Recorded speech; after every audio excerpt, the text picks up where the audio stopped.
misinformation is polarizing. It pulls the public apart. So I wanted to explore, could you depolarize misinformation or neutralize it? The way I did that was I just talked about a specific misleading technique, and then I used tobacco misinformation and used that as an example of here is how the tobacco industry used to use fake experts to mislead us. And then afterwards, I showed them some climate misinformation that used that same strategy, and I found that it neutralized the misinformation across the political spectrum. And that aversion to being tricked is bipartisan.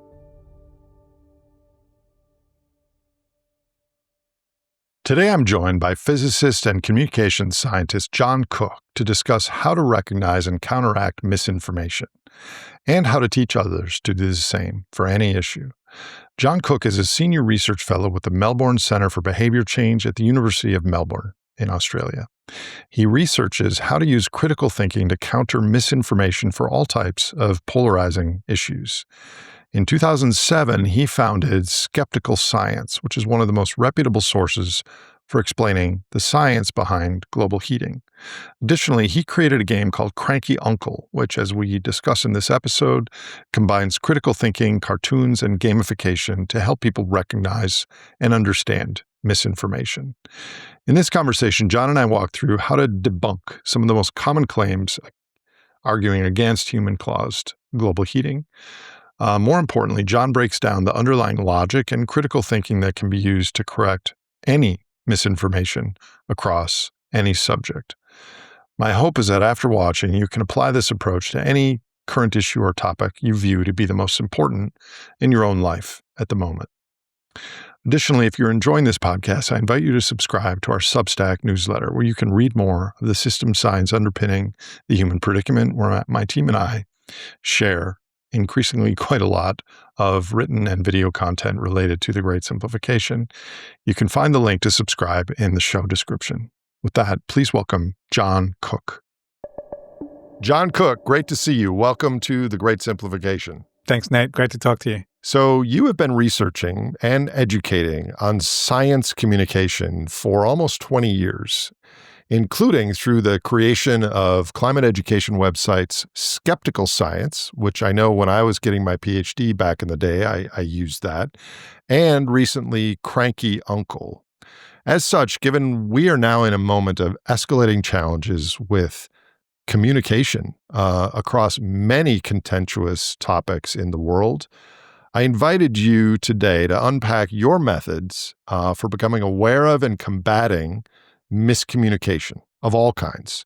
So to start, I'm wondering if you can tell us about the moment when you realized that the way that we in the world who care about the issues of the world currently communicate science, especially but not only science about global heating. It's not working, and that we need to rethink our approach to science communication. Let's start there. I guess the moment for me was when I realized that I wasn't communicating it effectively, or potentially it could have been better. So I started Skeptical Science 2007, I think, and I came from a physics background, so very much natural science. Really operating under the assumption that you just get the facts to people. Job done, right? And that should be enough. And so Skeptical Science was really just about making the facts about climate science available to people and debunking climate myths.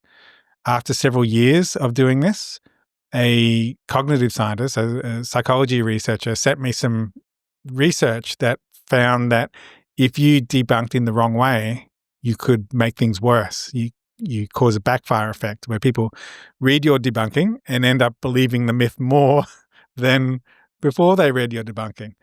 And the thing that really horrified me, and I still vividly remember the kind of blood draining from my face as I was reading this research paper, was that the bad way of debunking was the way that I was doing it on Skeptical Science. Fully well-intentioned as a scientist and as a science communicator, you recognized at that moment that all of your work might have actually been having a counterproductive impact. Yeah, might have. And more broadly, I realized that there was a science to science communication, which I wasn't even aware of up to that point. But I will say that early research into this backfire effect of debunkings making things worse, it hasn't really replicated. Like scientists have tried to run experiments where they try to find that same backfire effect, and it's really elusive. It's really hard to achieve. So I probably wasn't making things worse. So wait a minute. The backfire effect, is that also called motivated reasoning? No. So motivated reasoning is when people resist facts that they're motivated to reject because it goes against their beliefs or threatens their identity or whatever reason gives them the motivation. With the backfire effect, there are a number of different reasons why a debunking might potentially backfire. One of them might be because it threatens people's ideology. So there is a bit of motivated reasoning in that sense. But the more basic reason why debunkings might backfire, or at least be ineffective, is because they put too much emphasis on the myth and not enough on the facts. So that afterwards, all people remember is the myth, not the factual debunkings. So that's not really motivated reasoning. That's just basic bad communication.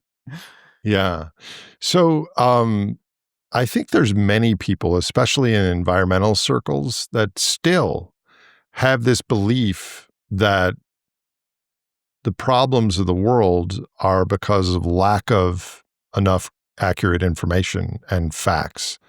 And so you no longer believe that's the case. Can you unpack that a little bit? A simple way of looking at science communication is what we call the information deficit model.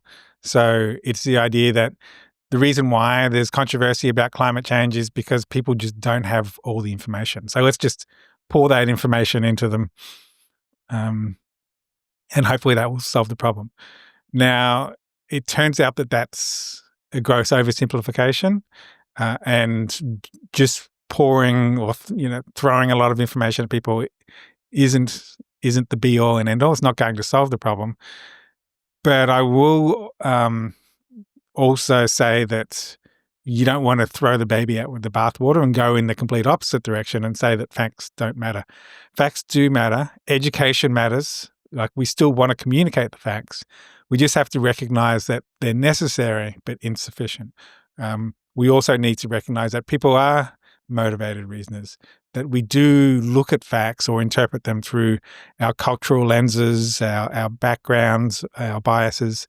So we just have to recognize those other complexities as well. So does that mean that if we were totally rational robots, you could communicate science and facts in one way? This is the science, these are the facts, here they are. But with the complexities and the nuance and the context that you just said, does that suggest that there cannot be on an issue, let's just take climate change for now, there cannot be just one message. There has to be 10 or 20 messages depending on the demographic, the context, the identity, and all that. You can't have just one thing because there's lots of different audiences. Is that right? Oh, definitely. The message depends on the audience. It depends on the messenger. It depends on what particular aspect of climate change you want to talk about, and how you want to frame it and what you want to put the emphasis on. So, and I'll give an example of a scientific study that kind of exemplifies this. So there was a study that communicated the same climate facts to people, but in two different ways. So they basically took their research participants and split them into two groups. One group got a climate message, and then the climate solution was regulating the fossil fuel industry. The other group got the exactly same climate facts, but the solution was reinvigorating the nuclear industry. And what they found was Democrats responded to both messages exactly the same, but Republicans responded to the two different messages in completely different ways. If the solution was regulating the fossil fuel industry, they were like, I don't like that science. That makes total sense. And this is one of my pet peeves is I think we need to distinguish and separate out the science of a world-affecting issue and the prescriptions and what do we do, because they're separate conversations. And so many people lump them together. And because of what you just said, it's almost impossible. So I wish there was a way that we could just talk about the science, nothing else. And then in another conversation, then we talk about solutions and what to do. Is there any hope of something like that working? Well, it's funny you mentioned that because that's also problematic. Oh, okay. Why? Because when you communicate a problem without a solution, that can be paralyzing. So you communicate the doom and gloom of climate change, and people are like, "Ah." So you have to follow it with some solution. Because a message about a problem needs to also come with a sense of efficacy that we can do something about it. Now you're casting a umbrella on my entire podcast platform, because I don't offer a lot of solutions here, and the stuff that we discuss are hella scary and worrisome about the future, but I don't know the solutions, so I don't talk about them. We're probably going to have to use less on average. We're probably going to have a different sort of economic system. I don't know, but I think you're absolutely right. There's a lot of people that are like, "Whoa, what do we do? I want answers." Yeah, and the answers are not easy. This is just such a not only a complicated problem, but so interconnected and ubiquitous and big. It's certainly a difficult topic. We're going to dive into a lot of this, John. So you started Skeptical Science in 2007. That's 18 years ago. What have been your aha moments about science communication, some of the things you just shared, and where are you now, like in maturing as a human alive at this time, trying to convey these things, but also all of us are susceptible to biases. And, when I'm super confident about something, I have to self-handicap my own view by 10 or 15% because I'm human and humans can be delusional. So I've gotten used to doing that. I wish more people would do that.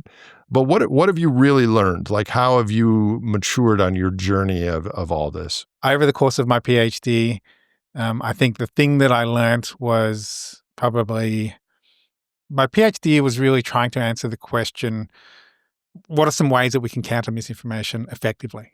Given, I'd already worked out, okay, don't do it this way. How should I do it? And so I was experimenting. I was just, really, it was exploratory, and I was just throwing out different approaches. And I just kind of stumbled into the technical term, the jargon I would use is logic-based inoculation, which is basically just explain the techniques of misinformation to people. Expose the magician trick. What's the sleight of hand used to mislead people? That is actually, it's almost like a universal vaccine against misinformation, because once people can spot misleading techniques, they can spot them across topics. But is there a motivated reasoning or backfire effect bias there, depending on the issue and the demographic that you apply it to? Like, because if you tell me to inoculate myself against misinformation on an issue that I deeply believe in and care about, I may not want to know about that. Yeah. And so is that a real thing too? So you put your finger on the real issue there, a subject that you deeply care about. The power of this approach it's really a critical thinking approach, is you can sidestep those triggers, that issue that you deeply care about. So let me explain that by explaining the experiment I did during my PhD. So I wanted to inoculate people against climate misinformation because I had found that climate misinformation is polarizing. People, when you expose people to misinformation, not everyone responds to it the same. I found that people who were on the politically conservative end of the spectrum were much more persuaded by climate misinformation than people who were on the politically liberal end of the spectrum. And so that means that misinformation is polarizing. It pulls the public apart so that you see this different response. So I wanted to explore, could you depolarize misinformation or neutralize it? The way I did that was I showed people an inoculating message which didn't talk about climate change at all. Instead, I just talked about a specific misleading technique that in this experiment, it was the technique of fake experts, using people who convey the impression of expertise, but they don't have the relevant expertise. And then I used tobacco misinformation as an example. So I took one of those newspaper ads from the mid 20th century, that kind of madman sort of style with the dude in a white coat and he's smoking like a Camels or something, and use that as an example of here is how the tobacco industry used to use fake experts to mislead us about the health impacts of smoking. And so I was sidestepping the trigger of talking about climate change. And then afterwards, after inoculating them and building their awareness of the fake expert strategy, then I showed them some climate misinformation used that same strategy, fake experts. And I found that it neutralized the misinformation across the political spectrum, whether people were liberal or conservative. And what this told me is that, yes, we are motivated reasoners, and climate misinformation, people respond to it in a motivated way, but we also don't like being misled. And that aversion to being tricked is bipartisan. It's the same across the political spectrum. The human aversion to being tricked is as or more powerful than the existing identity or ideology on some issue in some cases. Yeah, well, at least in this case, I found that it completely neutralized it. Yeah, that's encouraging. Yeah, and it also offers an approach, because if you can explain misinformation techniques using examples that aren't culturally loaded, then you can potentially build up their resilience against misinformation, even on other topics where they are motivated reasoners. I think you, correct me if I'm explaining this wrong, you've developed a framework to help people think more critically, which you call the 5 techniques of denial, to look out for when talking about misinformation in the news. And I think fake experts is one of these 5 techniques. What are some of the other ones? Yeah, so to be fair, I didn't come up with it. It was actually Mark Hufnagel who first proposed the 5 techniques of science denial. But I was giving a talk to a youth, like a climate youth organization. So it was all young people. And I was like, okay, I need to come up with a catchy way to remember these 5 techniques. So I need an acronym. So I was like, okay, fake experts, F, unrealistic expectations, U, cherry picking, C. This is going in a bad direction. I need to. so I ended up coming up with FLICK as the acronym. So it's fake experts, logical fallacies, impossible expectations, cherry picking, and conspiracy theories. And I found that acronym is a really hooky way of helping people remember the techniques of denial. And it's actually, out of all the things I've worked on, it's one of the things that has really stuck, because I think it just helps people remember it. So you spoke briefly about fake experts. Can you give an example of the others briefly? Yeah. So impossible expectations is demanding impossible standards of proof from the science. So that's something like climate models or weather models can't predict the weather next week. So therefore climate models, how are they going to predict the weather in 100 years? Right. So cherry picking is looking at just only a limited part of the data and ignoring the full body of evidence. So it would be something like, hey, global warming hasn't happened over the last 3 years, therefore it must have stopped, ignoring the long-term trend. And conspiracy theories is, just assuming that there's a shadowy secret group of people who are conspiring to deceive the public.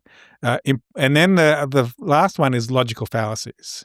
Now, I left that to last because it's actually a whole umbrella. There's a whole range of different logical fallacies. What does that mean? A logical fallacy is when the conclusion doesn't follow from the premises of an argument or the starting assumptions. But I'll just give some concrete examples. So probably the most common logical fallacy in climate misinformation is single cause, which is assuming that there's just one cause of something and ignoring all the other possible causes. It's a type of oversimplification. And we hear this all the time when somebody says, "Oh, I believe in climate change. Climate has always changed." They're basically saying, well, climate has changed naturally in the past, so what's happening now must be natural as well. Whatever the issue, whether it's climate or something else, certainly there are moneyed interests involved in wanting a certain narrative to expand, but also in an era of social media and clicks and likes and status, and we're a social primate seeking status, it seems like a playground for people that just want dopamine and attention to just wreak havoc with the science. And you could cherry pick till the cows come home and find little nuances and things that neglect the wide boundary aircraft carrier view of the situation, but just look at one little thing. And you are technically right on that one little thing. And it's just legion on the internet. So some part of the science communication problem that you're describing is everyone has their own AM radio station because of YouTube and the internet, and we are incredibly geared to being right and getting acknowledged for being right. What are your thoughts on that? So one of my science heroes is Naomi Oreskes. She wrote the Merchants of Doubt book. And she also published the first study finding there was an overwhelming scientific consensus on climate change. So once I was hanging out with her, trying not to look like a fanboy, so just trying to be cool, and we were just talking about the climate denier influences and speculating on what drove them. And so I asked her, "What do you think drives them?" And she was just quiet for a moment, thinking. And then she said, malignant narcissism. So, so I think that, yeah, you're right. People are complicated. There can be lots of motives. Money is a motive for some. Ideology is a motive for others. But yeah, I think that's some people just get fame from being a contrarian. Yeah, I think that's a real thing. So something I talk about frequently on this channel is our innate cognitive biases, like in-group, out-group, or authority bias. So on top of what you just shared, how do cognitive biases play into the way people interpret information? And how does that relate to the logical fallacies you just mentioned? Yeah, I think that question really follows on well from what drives these denier influences. Because ultimately, we don't know what's going on in a person's head. But also, we don't know whether they genuinely believe the misinformation or whether it's disinformation where they're deliberately trying to deceive us. And the real challenge in that issue is if someone has cognitive biases, if they're motivated reasoners. I mean, that means all of us. We all have cognitive. Yes. Yeah, to degrees. If you have a spectrum of motivated reasoning, like you would. Right. Some people have 10% and some are at 90%. Some are off the scales. Yeah. And well, also it depends on the context, right? Because you might belong to a group where the social identity motivates you to reject certain science, or you might have a belief system that motivates you to reject science. So yeah, when it's apples and oranges, everyone's different, and there's lots of different reasons why people might reject the science. But the thing is, from the outside, it looks exactly the same. If you are intentionally deceiving people, or if you are inadvertently deceiving yourself, through motivated reasoning, what it looks like from the outside is the same. You use the same flick techniques. You rely on fake experts, whether you're using a fake expert knowingly to deceive people or whether you're biased towards this person because, hey, they're saying things that I agree with. So I think that they have greater expertise, like from my point of view. It's like you look through a person's music collection and think, hey, you have great taste in music. You're actually saying you have my taste in music. So that's an example of fake expertise from a bias point of view. So how does money apply to this? Because if it were an equal playing field, I would think that over time, the science would win out. But if it's not an equal playing field and some people have megaphones and those people have the tricks, the other side doesn't really stand much of a chance. I'm not talking about climate per se, but anything in our world. Yeah. And firstly, science is winning out. Like when we look at like public opinion, like when we look at surveys, and the most authoritative surveys are the ones done by Yale and George Mason University, who every year they survey the public. They do these big national surveys. And they've shown that over the last few decades, the public attitudes and opinions about climate change have slowly been getting better.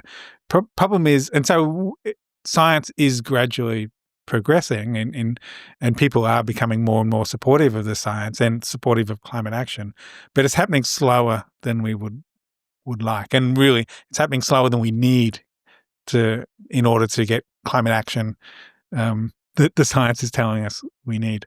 So to come back to your question, one of the reasons why it's moving slower is because of misinformation. And the reason why misinformation has been so powerful and effective is because of funding. Bob Brule has documented the amount of funding that has gone from like industry, from the fossil fuel industry to the organizations that produce climate misinformation. And it's of the order of billions of dollars.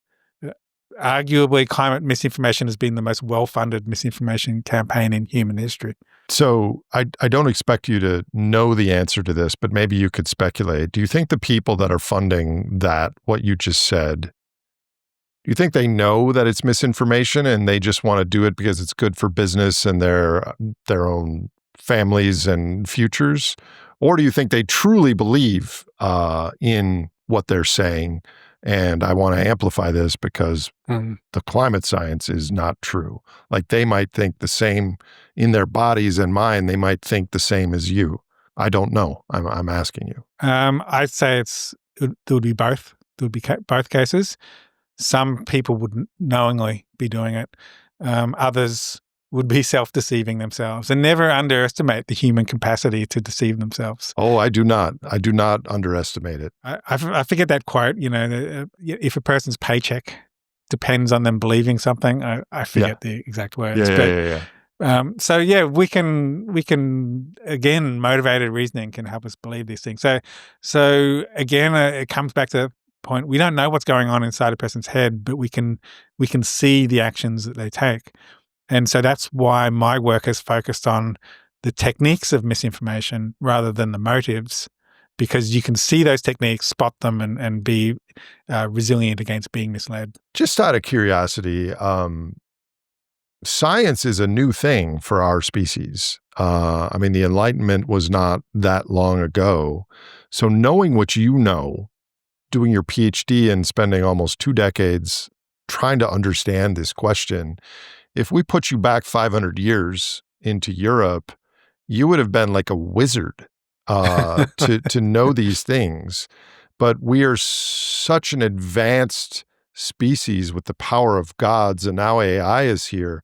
And yet we have these self-deception, delusional, cognitive bias list as long as my arm aspects of the human social primate brain that were really immature in that sense. And it just seems like this bizarro combination. Our brains are struggling to keep up.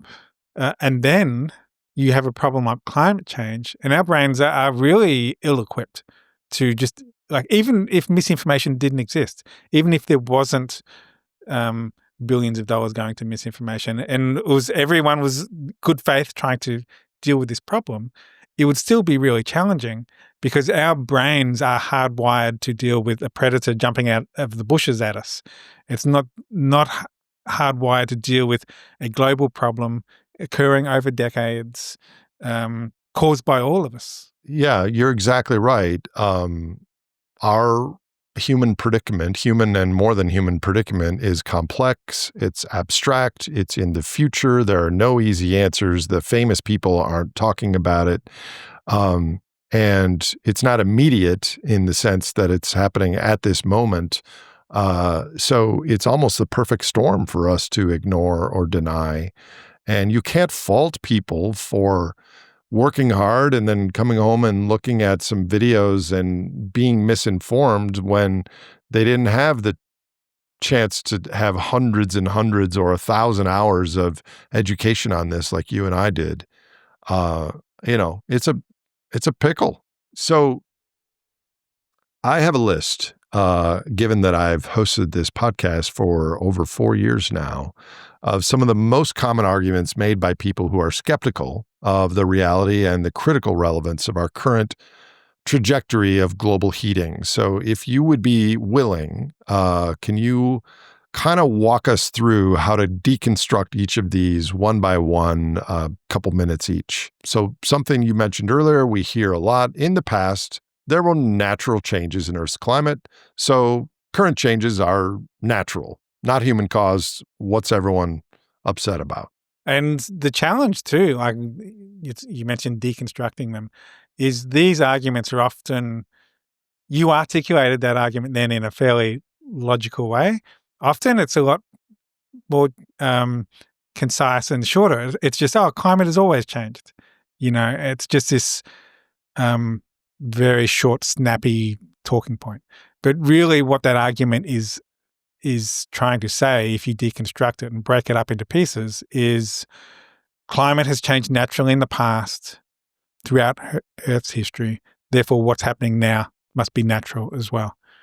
And the fallacy there is that it assumes that whatever is causing climate change now must be the same cause as what is causing climate change in the past. It's assuming that there's only one possible cause of climate change, natural drivers. So that's a logical fallacy. That's the fallacy of single cause. Fallacy of single cause. Okay. So here's another one, and I've actually asked a few people on this podcast, and I didn't get a great answer, so not to put you on the spot. No pressure. John, but rising temperature leads rising CO2, not the other way around. Yeah, I like this one actually. This is one of my favorites because it's such a clear logical fallacy. Now, the background of this is when we look at ice core records in Antarctica, we can build a history of the changes in CO2 in the air and also the history, like temperature. And what we find is temperature goes up first, and then around 800 years later, CO2 goes up later. And so that implies that temperature is driving CO2, not CO2 driving temperature. And that's the argument. That argument commits the fallacy of false cause or false dichotomy. A false dichotomy is when you say it's either A or B, but those are your only two options. Maybe A and B are both true, or maybe it's C. Maybe there's a third option. In this case, they're saying either temperature causes CO2 or CO2 causes temperature, but it has to be one or the other, and you have to make a choice. In reality, it's both. What happens is the Earth changes its orbit. That causes warming. And the warming then, when you have warmer water, it causes CO2 to come out of the ocean. And then the CO2 causes extra warming, and you have a reinforcing feedback loop. And it's actually that reinforcing feedback which pulls the Earth out of ice ages. How does Earth's orbital change cause warming? Okay, that's a very complicated question. So the way that the Earth's orbit changes It happens in three different ways. You have the tilt of the Earth. That's what causes the seasons. And that tilt varies over like tens of thousands of years. You also have the shape of the orbit. So it's not perfect circle. It's actually more oval shaped. But that oval shape gets more circular and then it gets more oval over tens of thousands of years. And then there's a third way that, again, with the axis, that changes in different ways. Now, when you add all these things together, you combine the tilt changing and the oval shape changing. These combine in ways that change because the tilt causes seasons. It changes how much sunlight hits the poles each year. Basically, you get more or less sunlight hitting the poles, which causes more or less ice melt. And then as the ice melts, ice is white and reflective, which reflects the sun's heat off. Once you lose that ice, you expose the darker water, and that absorbs heat, and that's another reinforcing feedback. So there are people now, this wasn't on my list, but talking about orbital changes happening now, also impacting things. Is that a big part of what's happening now or a small part? It's a small part. So yeah, orbital changes is constantly happening, but this is happening over 100,000 year cycles. Okay. Climate change, the global warming we're experiencing now, this has been happened over a few decades, and it's happening at a rate way faster than what you see with orbital changes. I'll ask you this one, although I did a recent Frankly on it, so I think I know the answer, but you're a better science communicator than I, so give it a shot. More CO2 is good for plants, so warming is actually a good thing. Yeah, so it's true that CO2 is part of photosynthesis. Like plants do need CO2, but they also need other things in order to flourish. They need a regular water supply. They need a comfortable temperature range. And adding more CO2 disrupts those other things. And so the argument that plants just need CO2, it's an oversimplification. It's ignoring all the other things that plants need in order to flourish. It's the same argument as saying humans need calcium. Calcium's good. Ice cream has calcium. Therefore, all you need to eat is ice cream. Okay. It's an oversimplification. That landed, especially personally, that landed. Yeah. Okay, so we're having an abnormally cold winter. And by the way, 3 days ago, John, where I live, and you're going to find this unbelievable because where you are, it's probably 37 C. It was minus 27 degrees Celsius here 3 days ago. So, we're having an abnormally cold winter, so the climate must not be warming, is something that is commonly said. Arguing that it's cold where I am right now at this moment in time, therefore global warming isn't happening, that's anecdote fallacy. You're just looking at your own specific circumstances and ignoring the bigger picture, because globally, we're experiencing the hottest temperatures on record right now, even if you might be feeling cold right now in one particular place. It's the same argument as saying, I just had a big meal and I feel full, therefore global hunger doesn't exist. Yeah, it's directionally similar to that. And it is quite hot where you are today, right? Yeah, right. I'm in a very cold house, but my wife just texted me. She's on a trip at the moment. She said it's going to be 32 C, I think, today. For Melbourne, that's pretty warm. Yeah. Yeah. All right. How about this one? CO2 is too small of a fraction in the atmosphere to make a big difference in the climate. It's 4 parts per 10,000. Who cares if it's 5 or 6 or 10? Yeah. So CO2 is about 0.04%. Funnily enough, that's almost the same, well, in Australia at least. 0.05 is the legal limit for blood alcohol level. Right. Okay. I think it's like 0.08 in the US, right? I don't know, but that would stand to reason. So we know from things like blood alcohol level or putting a drop of arsenic into a cup of water, we know that tiny fractions can have a big impact. And so we know that CO2 causes warming because we directly measure it. We measure the heat being trapped by CO2. Is there a phenomenon whereby people don't understand some of the things that you just described, but then they have education or conversations or media or, oh, okay, now I understand.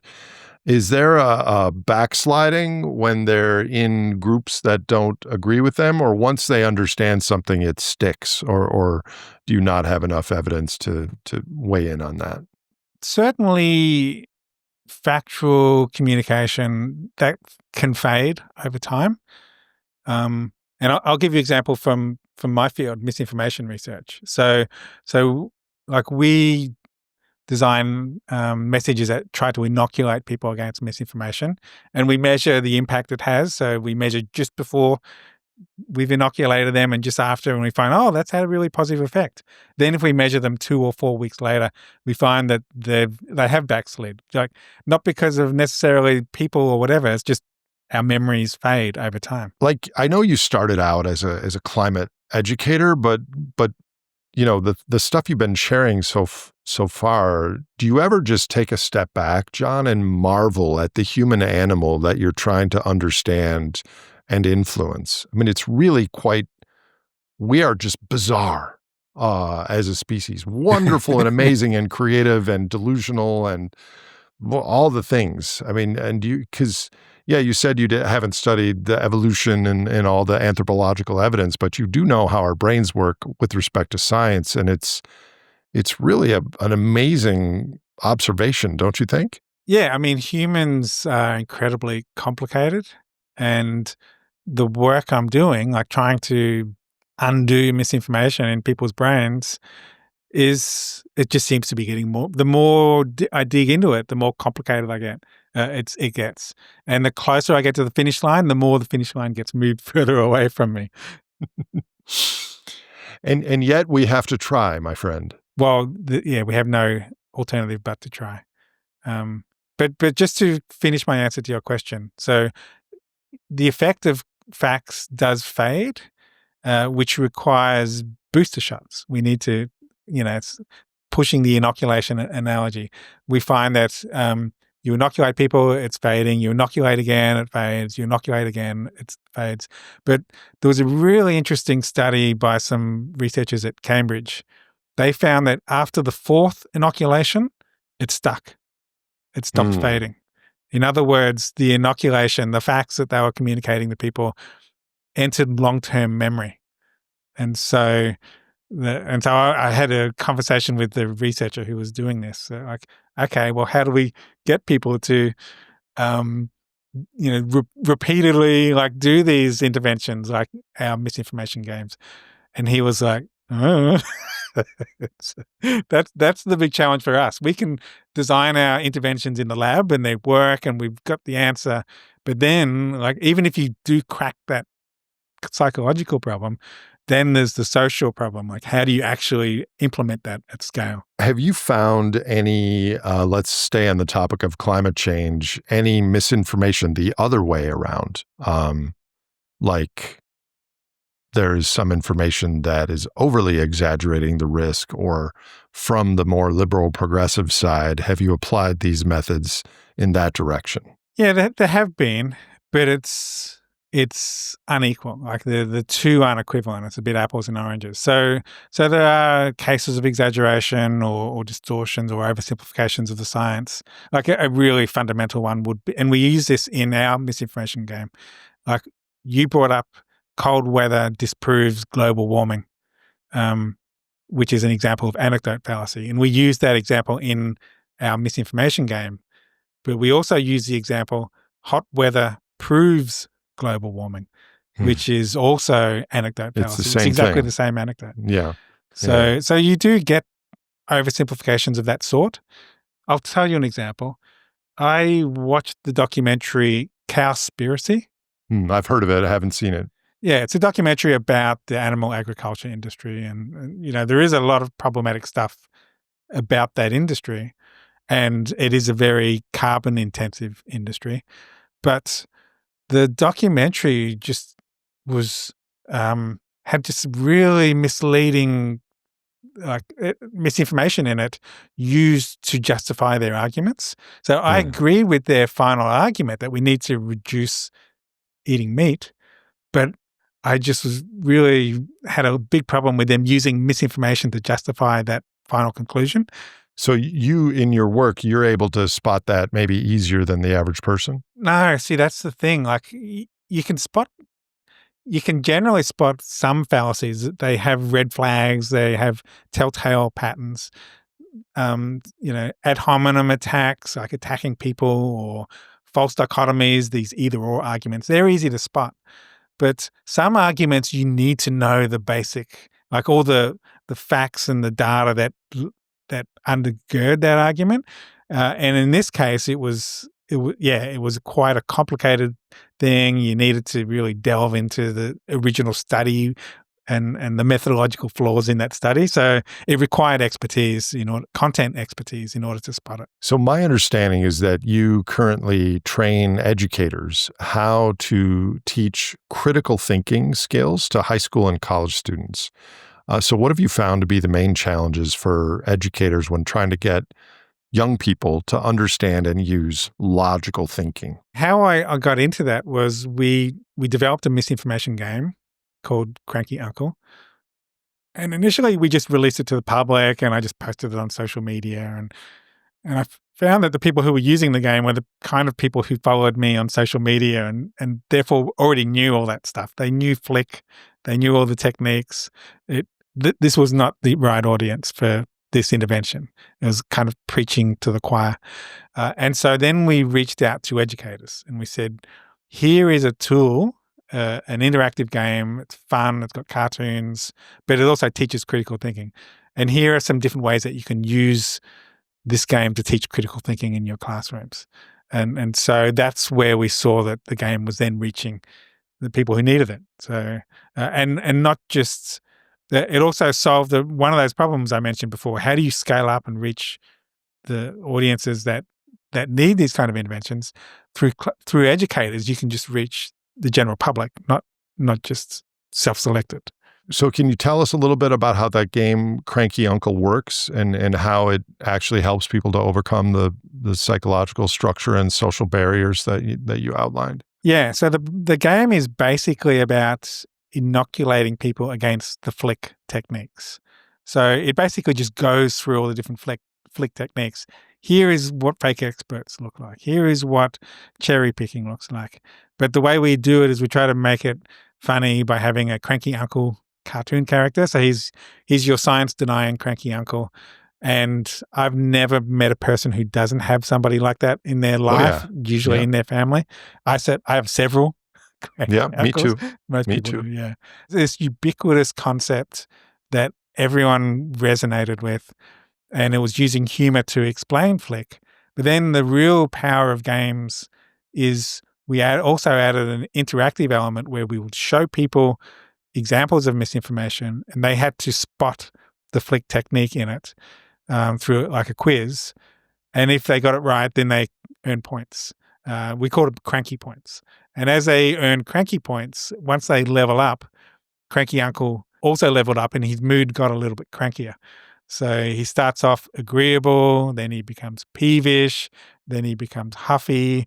And we just go through this range of emotions and his face gets angrier and angrier. So by the end, steam's coming out of his ears, his face is red, he's got bloodshot eyes. So it's using, again, all those elements of gameplay and humor to motivate people to get further into the game. But really what we're trying to do is get them practicing critical thinking. And is that app or website used all around the world or just in Australia? Or used a lot more in the US than Australia. I was based in Virginia when the game came out. And so amongst educators, it's mostly US classes where it's being used in high schools and colleges. I think I know the answer to this on climate change, but my question is broader. Have you noticed any cultural or geographical cognitive biases relative to science, whether it's climate or anything else? Like, do people in the United States and Australia behave a certain way towards science, and people in Nigeria or China or France are different? Or have you noticed anything like that? Or are humans human the world over? Yeah, I think I noticed it when I moved to the US. This was in 2017. And I lived there for 4 years in Virginia, based at George Mason University. Now, and you're asking what are the insights I've had. This was the next big insight I had after my PhD, because over the 5 years when I was living in Australia during my PhD, I would have said that political beliefs are the biggest driver of climate denial.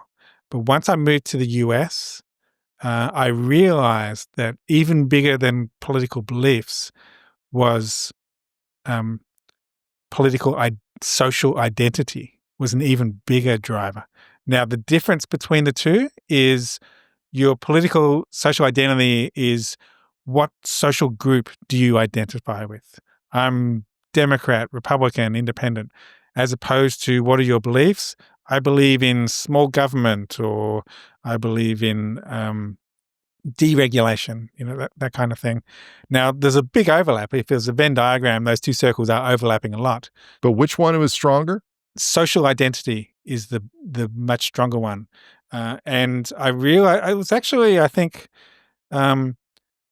seeing the change in public opinion in the US towards Russia, which you thought, especially amongst Republicans, you would have thought that would be a unfixable belief, but it changed so quickly once the tribal leader said, "Hey, we like Russia now." It surprised me, and around that same time, like that's an anecdote, really, but at the same time, scientific research came out finding that political affiliation, or that social identity, was a much stronger driver of climate attitudes than political belief. And so what I take from that is that at the most fundamental level, humans are social animals. So we do have our beliefs, and our beliefs can be quite strong and hard to change. But even more fundamental than that is, what is the tribe that we identify with? And when our tribal leader says X, the tribe tends to go with that. Hear, hear. Yeah, that's it. So I understand you've also applied those same anti-misinformation methods to other contentious topics, including, I believe, vaccine education in Northern Africa. Can you tell us a bit how your team and you went about adapting your Cranky Uncle app for issues outside of climate change? Yeah, so Cranky Uncle had just come out, focused on climate misinformation. And then UNICEF approached me and said, "Hey, can we have that for vaccines?" And it was really convenient. Like there was this existing game, off the shelf. Like it was not a big deal to adjust it. And because the game is really based around critical thinking and fallacies, it is very transferable to other topics. And so the first thing I did was I did a survey of vaccine misinformation and what were the most common fallacies in vaccine myths. And we just picked the top 10. Now, 8 of the top 10 were already in the game and were, the top climate fallacies. We only added 2 new fallacies, which were somewhat unique to vaccine misinformation. One was appeal to nature, saying that natural remedies are better than something that scientists have developed, like a vaccine. And the other one was, we call it false cause. The technical or Latin term is post hoc ergo propter hoc, which is basically saying this happened and then that happened. So this must have caused that. Someone got a vaccine and then they got autism or showed autism symptoms. Therefore, the vaccine must have caused autism. Or more broadly, a teenager got the HPV vaccine and then showed some kind of, adverse, some kind of injury afterwards. They use the term injury. And therefore, the vaccine must have caused the injury. Now, and so the example we use of that fallacy is arguing that the rooster crowed and then the sun rose, therefore the rooster must have caused the sunrise. It's exactly the same logic. Just because 2 things happen at close to each other doesn't mean that one necessarily causes the other. Have you noticed yourself or your wife or your close friends and family over time becoming less susceptible to these things because you understand them? Or do you still just fall right into the pitfalls? Oh, it's a good question. Yeah, because as you say, we're all motivated reasoners, right? Like my wife would say that I am way too casual eating food in the fridge that has been there for too long. Where I would say that she's an alarmist. so, so yeah, I'm laughing because it rhymes with my own situation, but yeah. I mean, it's metacognition, right? Metacognition is hard for us to think about how we think, yeah. especially if we have some biases that we discovered about ourselves. That usually doesn't feel good. And that can almost be a two-edged sword, right? Because like my familiarity with Flick makes me very wary of conspiracy theories. So, and we all see something dodgy and think, oh, is there a conspiracy behind that? So once our website, like we have a private, with Skeptical Science, we have a private forum for the authors to collaborate and to write the rebuttals, and we kind of peer review each other's work to try to make our rebuttals as strong as possible. But we do it privately so that the climate deniers can't come in and disrupt the discussion. Now, at some point, the forum started acting weird, and somebody said, "Oh, I think someone might be trying to hack into the forum." And I was like, "You're just being conspiratorial and paranoid. That's not happening." It turns out it was. We were hacked. Someone took the entire forum, posted it on some Russian server to the public, and then climate deniers just started pouring through all our private discussions and cherry picking, the bits where we were venting, probably, saying swear words or something, and just trying to make us look bad. That's an interesting story, but it raises my blood pressure because I can only imagine the comment section on this YouTube conversation when it comes out. It's hard, and I'll just share this with you openly on camera because this platform, The Great Simplification, I care about climate change and the environment and global heating. I understand it. I've spent time on it. I don't think we're going to be able to do anything just specifically about it because we have 10 other crises that are happening simultaneously. And invariably, every topic will have its own cranky uncles.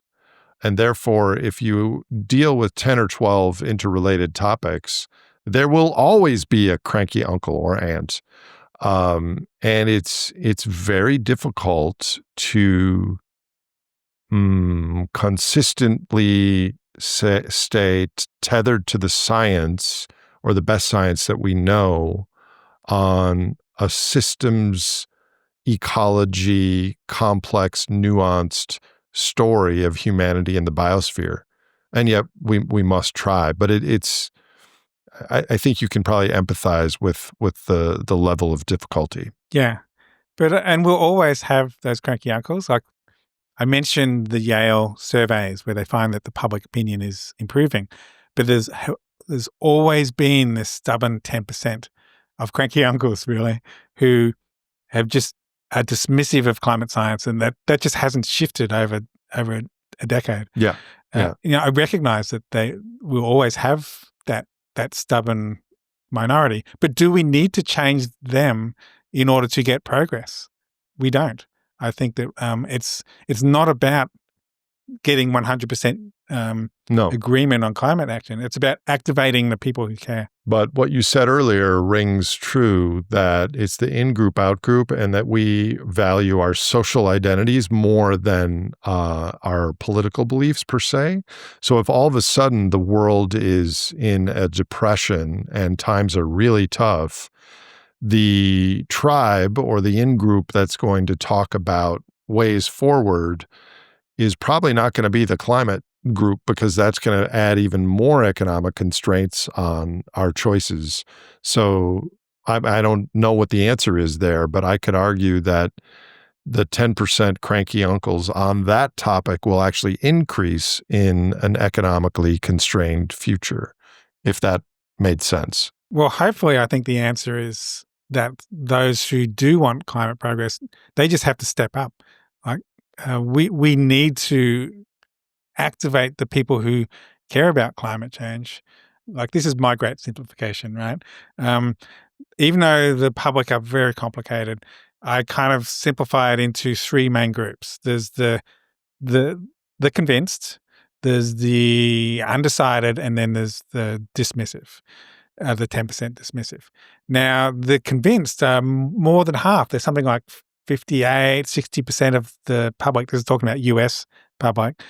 And then you have like about 30% undecided. So it's not and I think we do need to try to convince the dismissive, and we do need to move the unconvinced into the convinced. But to get climate action, we need to activate that 60% who are convinced, most of whom are inactive. So it's not about convincing the whole public. It's about getting people talking about climate change and doing something about it. Like we have enough people care about climate change to get enough social momentum to get political momentum. But we need to be working on activating them. So I asked you this before. Let me ask you in a slightly different way. Given that the original Cranky Uncle was made for US and Australia audiences, what was it like implementing those techniques in other countries and cultures? Did you learn anything that surprised you? Yeah, so what we did was that once we developed the vaccine version, we co-designed it through a range of workshops in East Africa. So we drew sketches. Before my PhD, I was a cartoonist, so I drew all the cartoons in Cranky Uncle. Okay, that makes sense. So I drew all these sketches, and they would stick them up on walls, and these participants would go to these workshops in Uganda, Kenya, Rwanda, and then later Ghana and Pakistan, and they would just put all these little sticky notes saying, this is how you make these characters look like us. And also they would play the game, they would read the content, and they would say, this is how you make the content more meaningful to us. And so we iterated the game, the content, the characters, created versions for East Africa, another version for West Africa. Then we went to Pakistan, which was even more challenging, and created the Pakistan version. And then we ran these pilot studies where we tested the game's effectiveness. And the thing that jumped out at me most, like the most important result, I think, from all these different pilot studies, because whether it was East Africa, English, or whether it was Rwanda, and we did French and Kenya-Rwandan as the languages, or whether it was Urdu in Pakistan, we always found that the people who started playing the game vaccine hesitant, so they said that they were either unlikely or very unlikely to get vaccinated, more than half of those people switched to being likely or very likely to get vaccinated. So they switched from vaccine hesitant to accepting vaccines by the end of playing the game. So that mix of communicating the facts, but also explaining how misinformation tries to distort those facts, all the flick techniques, that combination of facts and logic helped inoculate people and switch their attitudes towards vaccines. Well, isn't that inoculation and versions of that game be applied to all different kinds of scientific contentious issues in the world today? Yeah, potentially, because those same fallacies are seen in every topic. So in theory, you could just create a Cranky Uncle for any other topic. So in your opinion, at what age should we be starting to teach people these sort of critical thinking and logic-based skill sets? Is there a too young or too old? There probably is, but I don't know the answer to that yet, and I'd like to know. We found that this is a really weird, counterintuitive, surprising statistic. We found that the game was more effective the older people got. We thought it would be the opposite. We thought it would be, young people play smartphone games and old people are like, what's this newfangled technology? But we found it was like the boomers were showing the greatest effect, like improvement. Is that maybe a product that they had a longer attention span? You jumped right onto it. So that's my hypothesis. We haven't confirm that, but I think it's because young people breeze through, and I'm just speculating here, but probably young people breeze through the game, whereas older people just gave it more of their attention. Well, I think you saw the recent study. Jonathan Haidt was on the show, and he posted something that the attention span and the test scores in high school and college are just going down, down, down, correlated with how much time you spend on social media apps. And so I think that itself is a barrier to understanding science. Because if you want to read a paper about ocean acidification, the prerequisite of that is some degree of education in the natural science and some attention span to spend an hour reading something. And there is a little bit of this idiocracy game piece that's been added to our human predicament board. Yeah, I better go back and listen to the Jonathan Haidt episode because I'd like to track down that paper. Yeah. I'll find it. Jonathan's episode here was 2 years ago, but this is a recent thing that he's posted. It's I'll find it and send it to you, and I'll put it in the show notes for others to see. Even better. So, how have recent increase in political attacks on climate science and the climate consensus affected your outlook on your current and future work on these issues? Are you talking about recent, as in just this last year, or the broader trend? So we published research a couple of years ago. We trained a machine learning model to detect all the different misinformation claims, and then we could build a 20-year history of climate misinformation. So we're basically using AI to better understand what climate misinformation looks like. Two things really surprised us. Firstly, notice that all the myths that you brought up to me were all around science type topics, the CO2 lag in the ice cores, or cold weather, or climate's changed in the past. We found that those arguments were actually the least common form of climate misinformation. The two most common forms of climate misinformation were either attacking climate solutions or attacking the scientists themselves. And there was an increasing trend from the science denial to solutions. So climate misinformation is transitioning towards attacking renewables and climate policy, and less about science denial, which was quite chastening for me, because skeptical science is all about debunking science myths. Well, my take is on that, and it's just my initial reaction, is attacking the scientists or the solutions is a lower bar. It's easier to attack than the actual science. Yes, in terms of attacking scientists, like ad hominem attacks are the easiest type of misinformation. And you will find even the science myths, it's the simple ones that are the most common. The cold weather disproves global warming, or climate has always changed. They're just easy arguments to make, and so they're the most common. Solutions, though, they can be quite nuanced, because you get your stupid ones. Windmills kill birds, and the sun doesn't shine at night, so solar panels can't solve our energy problems, that kind of thing.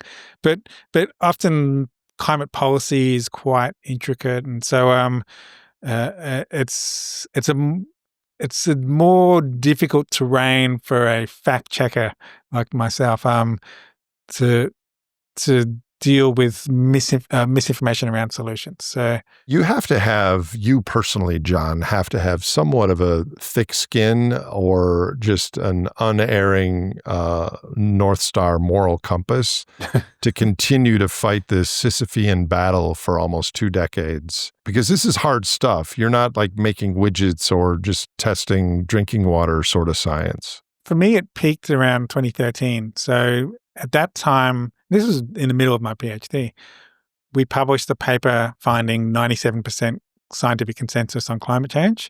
Oh, that was you that published that paper? Yeah. I remember that paper. Yeah, so it came out on May the 16th, and on May the 17th, President Obama tweeted about it.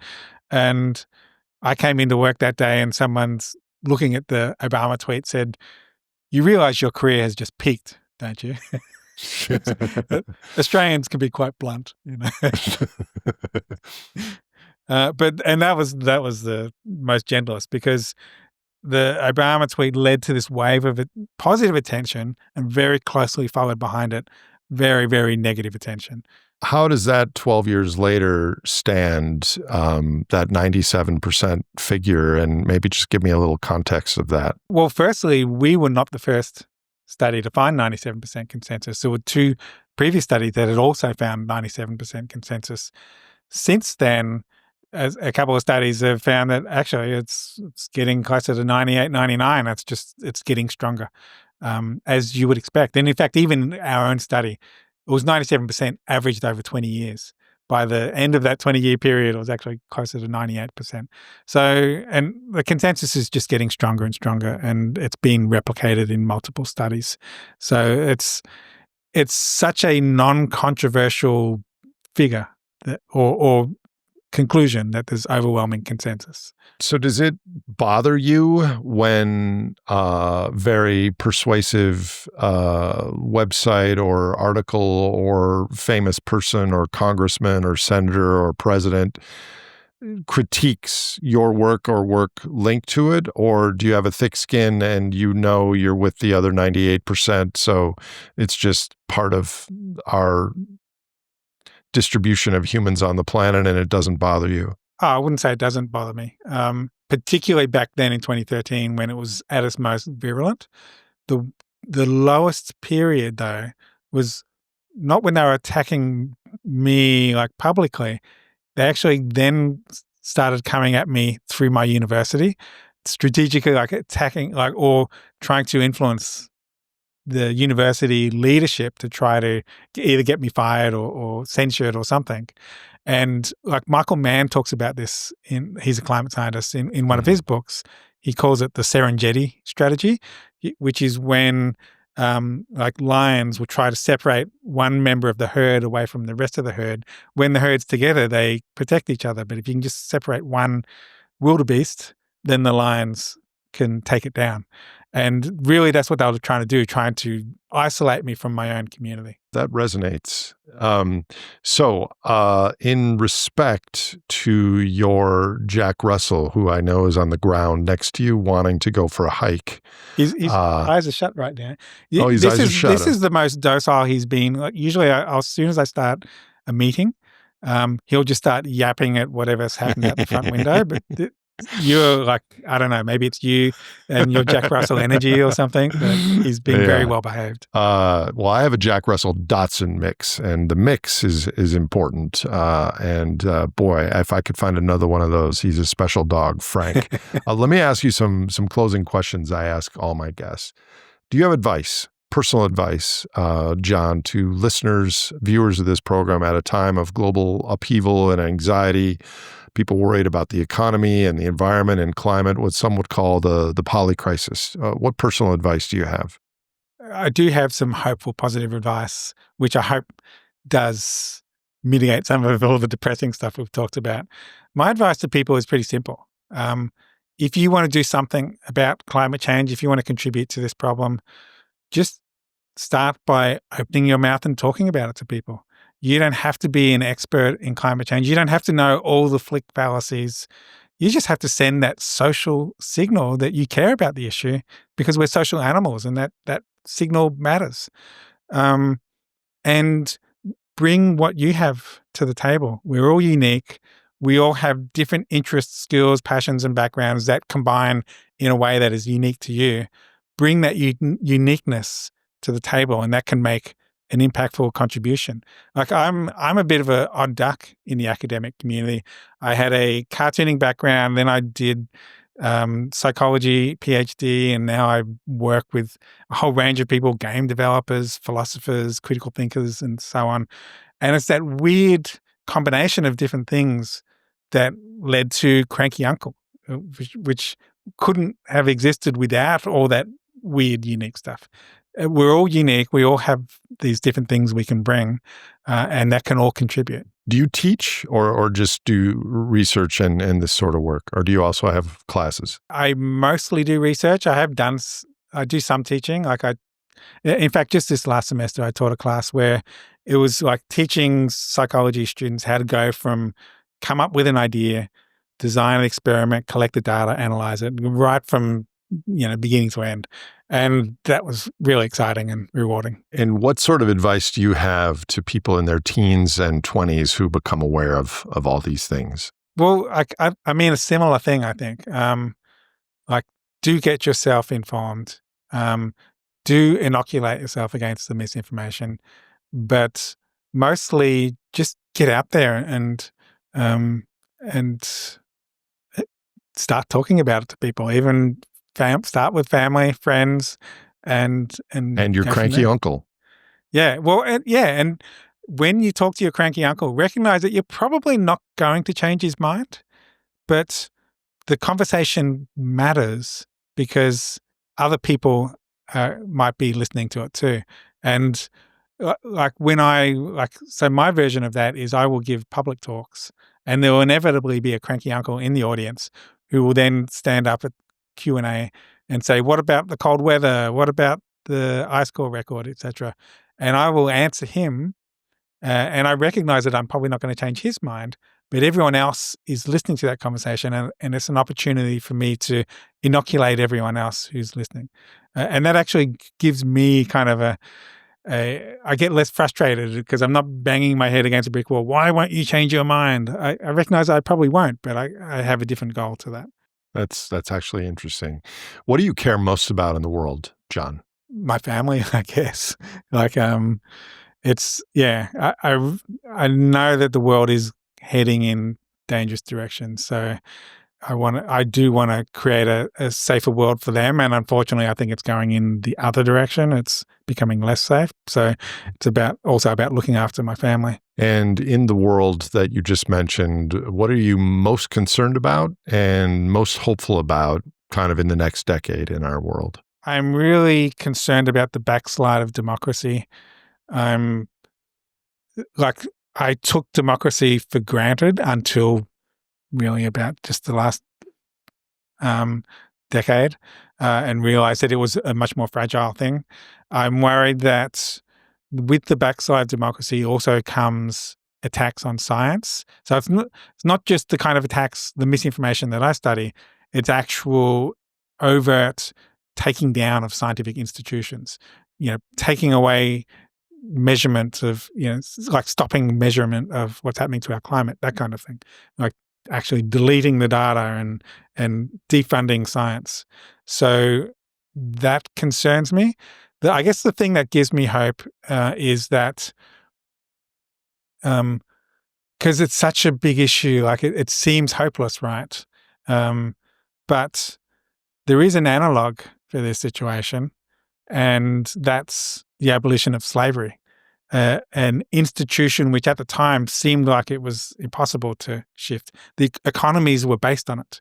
The people who were fighting against it felt like they were screaming into a void and making no progress, but they persisted and they eventually prevailed.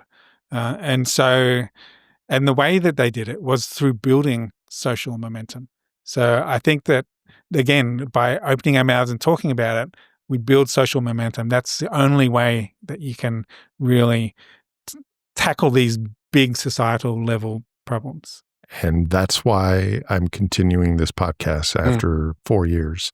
So if you were to come back a year from now, back on this show, what is one piece of research or some topic that you are personally really curious about or passionate about that's relevant to human futures that you would be willing to take a deep dive on?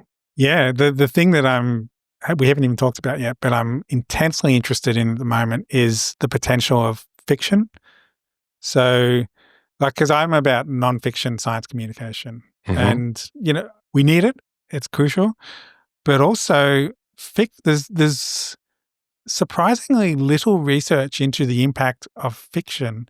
But the research that there is, when they compare fictional narratives about climate change to nonfiction science communication, they actually find that the fiction is more effective in engaging people and even shifting their attitudes. The Kim Stanley Robinson book about the wet bulb story in India, that was hella impactful, reading that. And so I'm surprised that there's like I've been doing a literature review on climate fiction actually empirically measuring it. Like there's a lot of, and also reading a lot of humanities papers about it.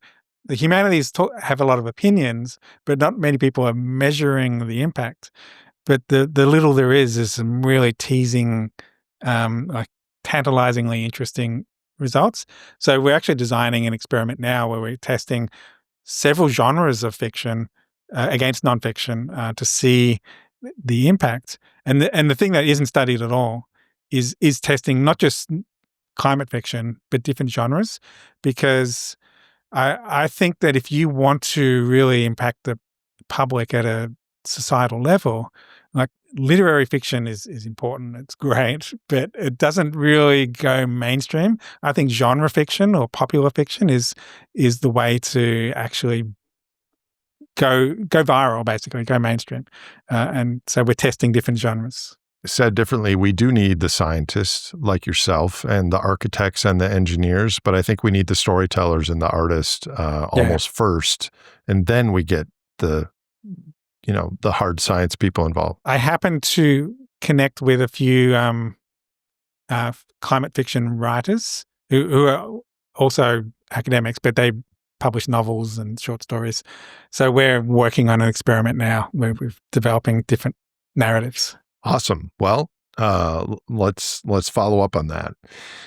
This has been great. Thank you for your time. Do you have any closing comments for people watching who understand and agree with what you've laid out here today? At the risk of being repetitive, I will just say that, don't be too discouraged. Like I'm a pessimistic personality by nature, but I guess I have a steely hope, and it's a hope that I don't know whether acting will get the job done, but we just have to do it. Otherwise, it becomes a self-fulfilling prophecy. And also, I guess my last finished thought is climate change is not a binary thing. Again, that's a false dichotomy. It's a matter of degrees, like literally degrees. So how much we do now affects how much climate damage we'll experience in the future. So every little bit counts now. To be continued, John. Thank you so much. Thanks, Nate. If you'd like to learn more about this episode, please visit thegreatsimplification.com for references and show notes. From there, you can also join our high-low community and subscribe to our Substack newsletter. This show is hosted by me, Nate Hagans, edited by No Troublemakers Media, and produced by Misty Stinnett and Lizzie Siriani. Our production team also includes Leslie Batlutz, Brady Hyen, Julia Maxwell, Gabriella Slayman, and Grace Brunfeld. Thank you for listening, and we'll see you on the next episode.